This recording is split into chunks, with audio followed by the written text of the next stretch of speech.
that judicial independence right is protected in itself, I think is the countermeasure to ensure that.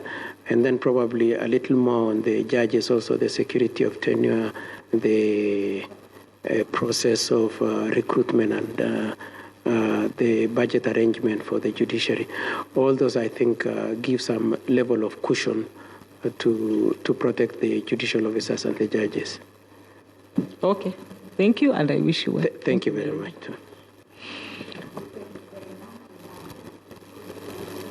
Thank you, Honorable Chair. Honorable Judge, I know you've been on that seat for too long, yes, but don't worry, we're about to finish, so my session will not take too long. And now, please address us on the tension between judicial independence and judicial accountability, and tell us how the tension is managed at the level of the Supreme Court, where there is no higher court or where there is no further appeal.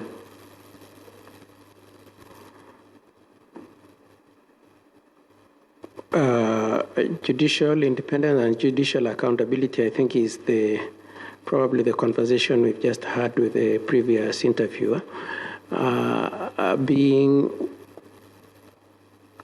the need to arrange so that the judiciary is not such that it is a castle, it is a lord unto itself, but is accountable to the public.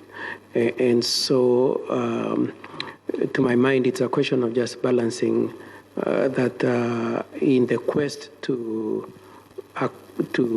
ensure that there is delivery of services, pressure is not placed to a point where the quality of work is diminished. But that independence is necessary and accountability is necessary. And to the extent that your question is the tension is that my view is that they have to coexist. So somehow they have to find a balance because both of them are necessary to be to the taxpayers. In terms of the Supreme Court, I think the quality of the work done, I should imagine also that they also have policies on targets of what they are supposed to achieve in terms of timelines and things like that. And I think that still takes care of any concerns that they are not accountable to anybody. But importantly, I think they are accountable in terms of the need to present the state of the judiciary, the need to make presentations to Parliament, the need to justify budgets, and also the public, the access of the public to see their performance is a countermeasure that ensures that the Supreme Court delivers on its mandate reasonably, within time, and to the quality. Okay. How has the Constitution provided for the independence of the judiciary?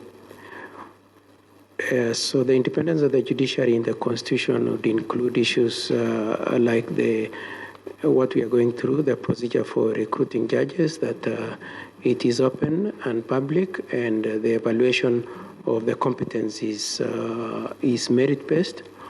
The security of tenure, the separation of the budget for the judiciary. Those ones come to mind immediately. Okay, thank you. I'm satisfied. I'm satisfied with those. Thank you. The final question from me, I have looked at your choice of referees. Yes. You're positively and highly recommended by the referees you provided. And indeed, I can say you know people. So now, given this, as a judge of the Supreme Court, if you are to receive a phone call or a message from a senior state officer in regards to a matter that is before the court, how would you go about that situation?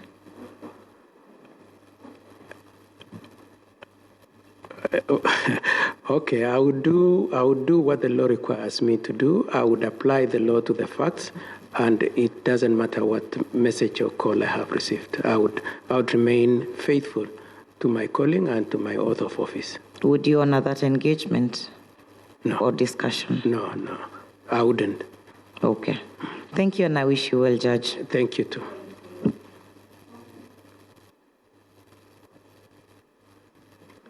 Thank you, Honorable Chair, and welcome again, Judge. Yes. Yeah, I have two questions for you. Very, very brief. Now, the judiciary is increasingly adapting digital systems such as